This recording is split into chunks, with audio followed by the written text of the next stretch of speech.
In this video, I'll show you what it's like to do Celtman 2024.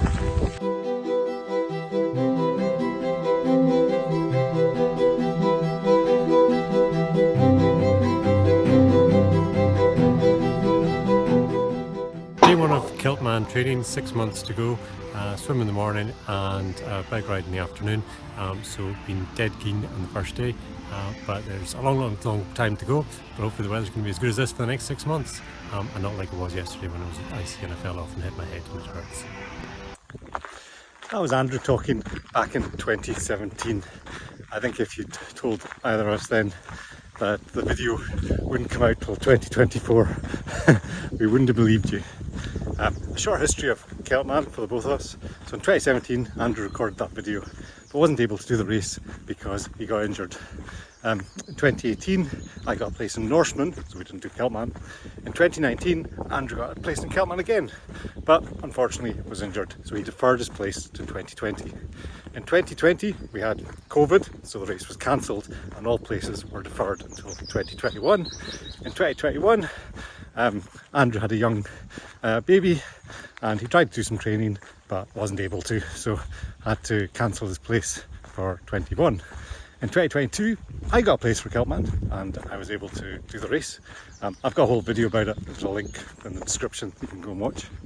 In 2023, I was going to support a friend at Celtman, so Andrew didn't do the race. And this year, Andrew won a place in Celtman due to doing the Celtman 0.5 race and finally made it to the start line. Did he make it to the end? Well, you'll have to watch the rest to find out.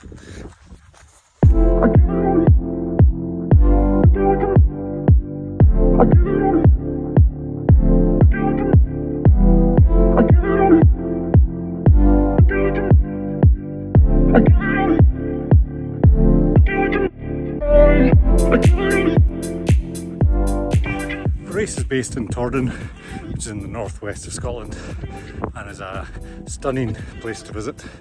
And even if you don't go and do the race, it is worthwhile going up there for your holiday.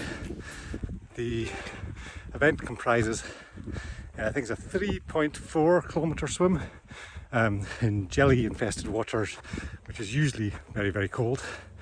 Then a 200k bike ride, which is normally very windy, so you will be heading into thick gusts of wind for at least a quarter of the race.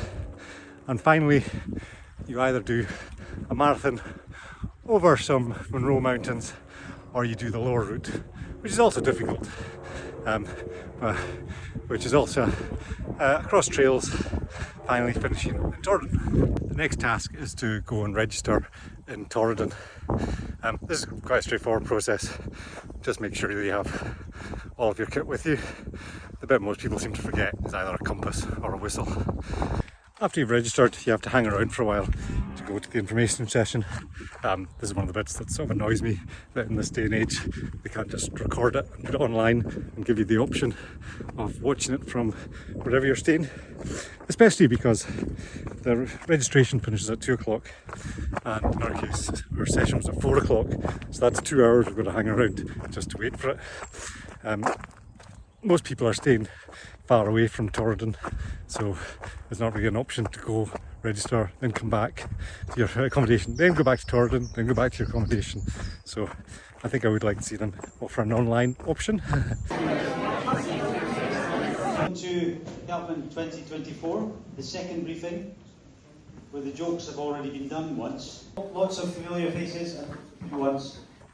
After registration, we went back to accommodation, had some dinner, and then the option was we could have an early night or watch Scotland versus Germany in the European Championships. Thankfully, I chose the early night because Scotland got hammered. We were up at 2:30 so we could leave by 3 o'clock. It was then a 20-minute drive to the start in Shieldig. Andrew pumped his tyres. There was a panic on the way to the race when his tubeless rear tyre failed and he couldn't pump it up. Thankfully, a local bike shop was able to fix it. But I'd taken a spare wheel and a spare bike with me just in case. I wanted to make sure there was no technical failure that would prevent him from finishing. Everyone has to rack up before getting on the bus to the swim start. You also have to collect your GPS tracker. Don't take this to the swim start as there is nowhere to put it whilst you swim. you use it once you start the bike leg. The local school has messages of support for athletes. The buses are in a better position now than in previous years. You used to have to walk the whole length of the village to get to them. The weather in the run-up to the event had not been very good, so a cold swim was expected. It would normally be 14°C in the water, but it was looking like it would be 12. After Andrew got on the bus, I had to wander back through Shieldig, and I was able to buy some milk from the shop and then have some cereal. I then had some time to kill, so I spent it tidying up the car and getting ready for him coming back.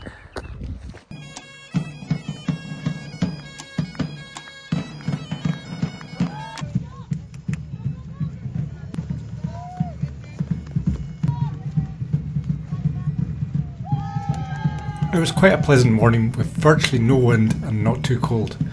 I watched as the swimmers started to arrive, and I expected Andrew to take about an hour and 15 minutes. He does 1 2k swim a week, and that's enough to keep up his swim fitness. It means he's normally a middle of the pack swimmer.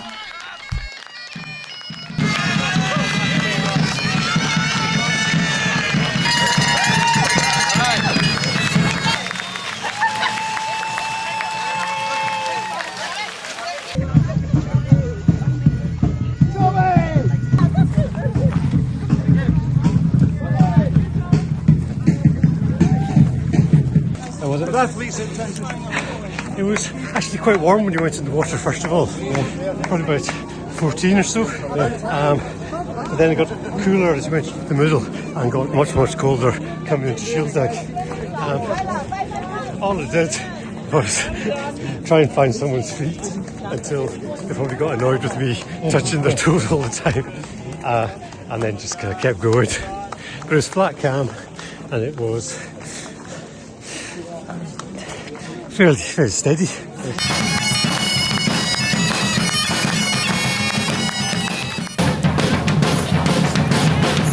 real honour and pleasure. See you next year. Thank you. Transition was reasonably quick as Andrew was feeling good. The cold swim hadn't affected him much. There is one important thing to remember when coming out of transition, and that is make sure your bike is in a low gear because you go straight uphill. Here's what happens if you're not.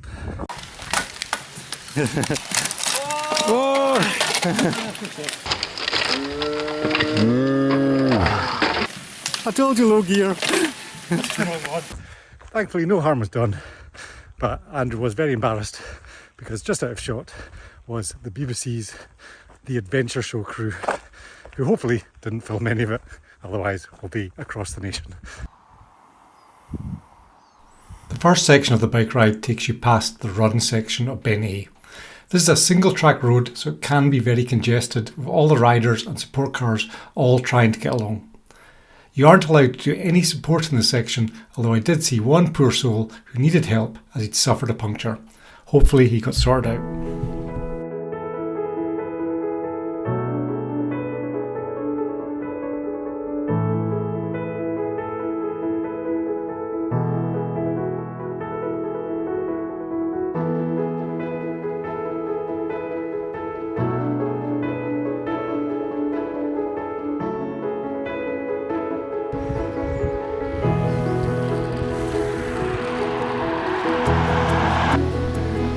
A 200km bike route is difficult at the best of times, but the Celtman route is notorious for the strong wind that usually accompanies the race.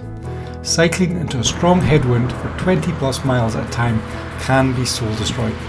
This year, conditions were perfect. There was a little breeze, but just enough to keep you cool rather than make the ride difficult.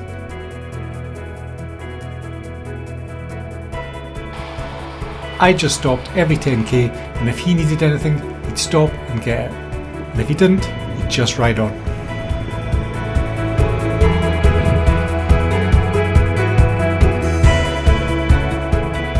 The bike route doesn't have any big steep climbs, but there are a few longer, shallower climbs. The longest is a 300-metre climb from sea level up towards Corrie-Shallock Gorge.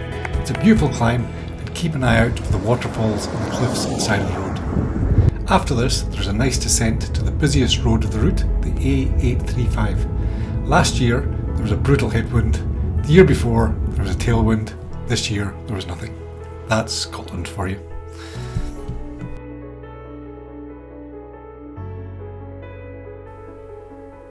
It was at this point we realised he had done some damage to his bike when he fell off. His water bottle had a hole in it. It was okay, he just had to be careful when drinking that the water didn't come out the hole and soak.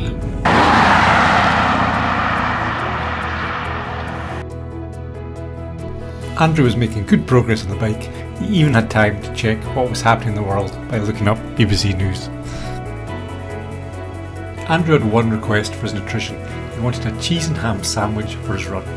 So instead of following the bike route, I took a slight detour to the nearest cafe. I bought him his roll, and I also treated him to chips and cheese. He loves chips, he loves cheese. You know what they say, race on the same food you train on.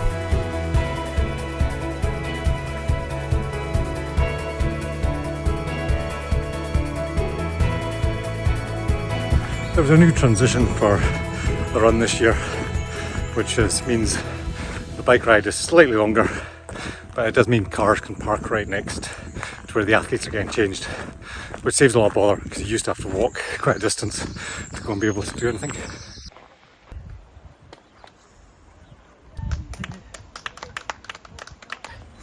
Okay, take my bike.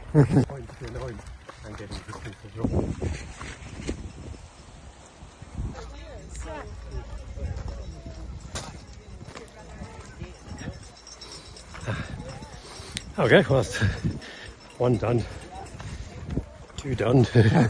never to be done again. You count to three. The first section of the run is in the opposite direction to the finish line, which was slightly depressing. I ran a little bit with Andrew to make sure he ran far enough not to quit.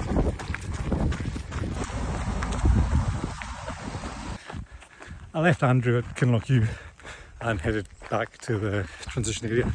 At this point it started to rain, and then it got heavier and heavier and heavier. At this point I've got a confession. After I left transition, I decided to head back to our accommodation so I could tidy up the car, put away all the wetsuits, get everything dried, and make sure there was enough stuff for Andrew running the next section. This took a little bit longer than I thought it was going to, and Andrew phoned me up and started going to tell me that he had made it to transition and I wasn't there. Oops. Thankfully I was only a couple of minutes away, just slightly further down the road, so he did have to wait a few minutes, but I think hopefully he forgives me because of all the time and effort I saved him, because of the work I did whilst he was waiting.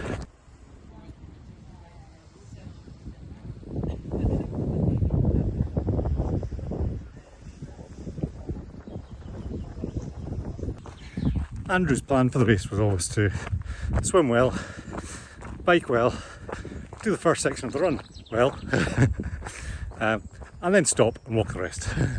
So that's what we did. We got changed into our walking stuff and headed off on the low route.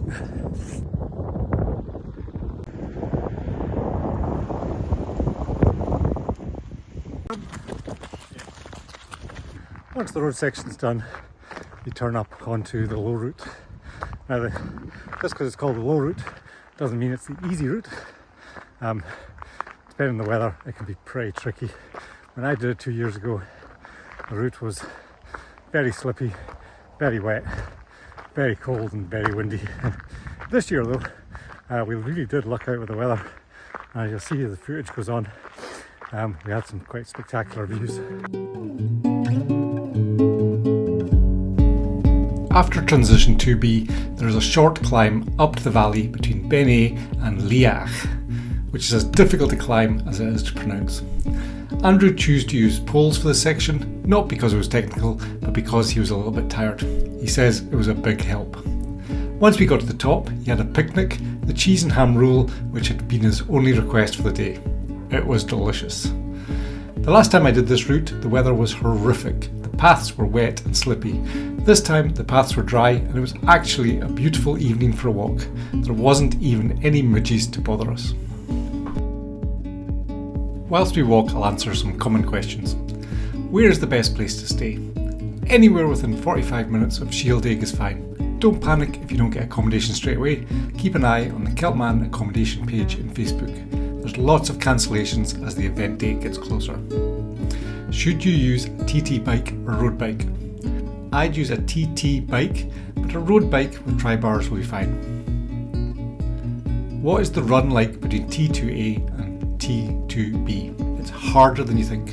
Don't underestimate it. This year it was very muddy, as that was when the worst of the rain was. Make sure you run as much of it as you can. How much training do you need to do? In both my brother and I's case, we probably did the minimum amount of training. Neither of us had the time necessary to devote to lots and lots of hours training. One long run, one long bike, and one swim a week is the basis of our training. The long run should be 2 hours, and the long bike should start at 2 hours in January and then get up to 5 hours by the race. In both cases, we did 90% of our training indoors on Zwift. If you're looking to get a blue t-shirt, then do more training than that. But if you only care about completing, then it's perfectly possible to have a normal life and do the training required to. What is our top tip? A hood and gloves for the swim. If you do get jellyfish, then it means there's very little skin available to get stung on. It will also keep you nice and warm. You don't want to start the bike cold. Also, tell your support crew to take lots of photos and videos, as nobody else will. If you want memories of the day, then don't rely on race photos. They tend to only follow the people at the front of the race. Should you do Celtman 0.5 first? Yes, it's a great race and it will give you an idea of whether you want to do the full event. The bike in the 0.5 is actually harder than the full race. There's more elevation in it than the full, even though it's half the distance.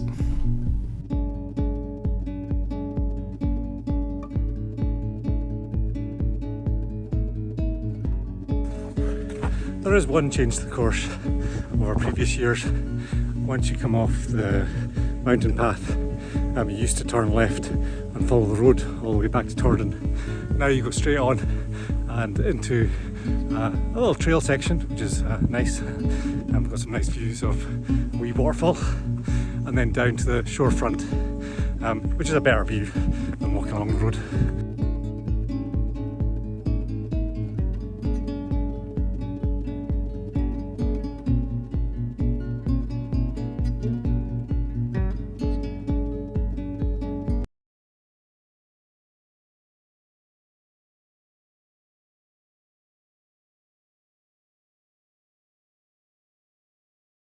Only one thing to do, which is sprint for the finish.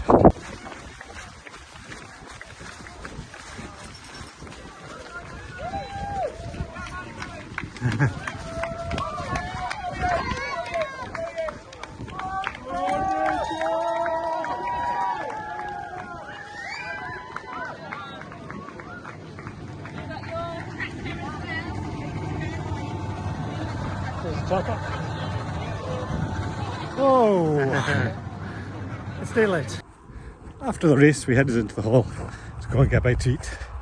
I was pleasantly surprised because when I finished in 2022, there was no one in the hall at all, and the food was absolutely disgusting. But this year, the place was mobbed and the food was excellent. I can only assume the difference was the nice weather had meant more people stayed and hung around this time.